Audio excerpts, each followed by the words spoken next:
जून 1975 बांग्लादेश के राष्ट्रपति शेख मुजीबुर रहमान को खबर मिली थी कि जल्दी तख्ता पलट होने वाला है। ये खबर उन्हें एक सुपारी एक्सपोर्ट करने वाले बिजनेसमैन ने दी थी, पर शेख मुजीबर को उस आदमी पर बिल्कुल भी यकीन नहीं हुआ। पर उसका ये कहना काफ़ी था शेख मुजीबर के माथे पर शिकंज लाने के लिए कि उनका तख्ता पलट होने वाला है। शेख मुजीबर को अपनी सरकार और अपने आदमियों पर पूरा भरोसा था। उन्हें लगा ये सब सिर्फ उनकी फिरकी लेने के लिए किया जा रहा है, ये सब सिर्फ और सिर्फ उनके मनोबल को कमज़ोर करने की साजिश है। और ठीक एक हफ्ते बाद, जैसा कि उस आदमी ने बताया था, तख्ता पलट और उनके परिवार के 40 लोगों की हत्या हो गई। और इस काम को अंजाम दिया उसी मिलिट्री ऑफिसर ने जिसका नाम एक हफ्ते पहले हुई मीटिंग उस सुपारी के व्यापारी ने बताया था। कौन था वो सुपारी व्यापारी, कैसे उसके पास आई थी ये इन्फॉर्मेशन, और क्या मिला उसे ये इन्फॉर्मेशन बांग्लादेश के राष्ट्रपति को देकर। राष्ट्रपति रहमान के घर पहुंचा वो सुपारी व्यापारी कोई और नहीं बल्कि इंडियन इंटेलिजेंस ब्यूरो के नींव रखने वाले RN काओ थे, जो राष्ट्रपति रहमान को तख्ता पलट से सावधान करने के लिए उनके घर भेस बदल के गए थे। अब इससे 1 साल पहले चलते हैं। क्यों?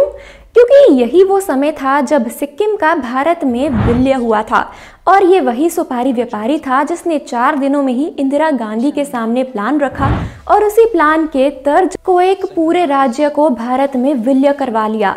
1950 में भारत और सिक्किम के बीच एक ट्रीटी साइन हुई जिसके अनुसार सिक्किम भारत का प्रोटेक्टोरेट राज्य बन गया, यानी सिक्किम में राज्य राजा का होगा, लेकिन डिफेंस और विदेश मामलों से जुड़े मुद्दे भारत सरकार देखेगी। 1964 तक ऐसा ही चला। फिर नेहरू की मृत्यु के बाद सिक्किम के राजा पलडेन नामग्याल स्टेटस क्वो में बदलाव की मांग करने लगे।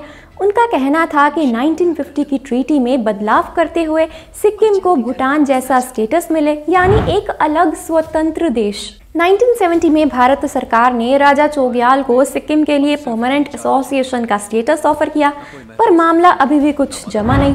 तब इंदिरा गांधी ने KN राव से कहा कि क्या वो इस बारे में कुछ कर सकते हैं। सिर्फ 4 दिनों में उन्होंने एक प्लान बनाया और RN काओ ने इसे इंदिरा गांधी के सामने पेश किया। इंदिरा ने प्लान पर मोहर लगा दी।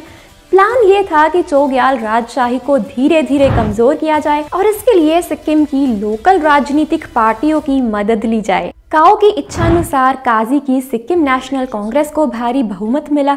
चोग्याल को अंदाजा हो चुका था कि अब राजभवन भी उनके हिस्से में नहीं आना है, इसलिए उन्होंने अंतर्राष्ट्रीय पटल पर ये मुद्दा उठाना शुरू किया।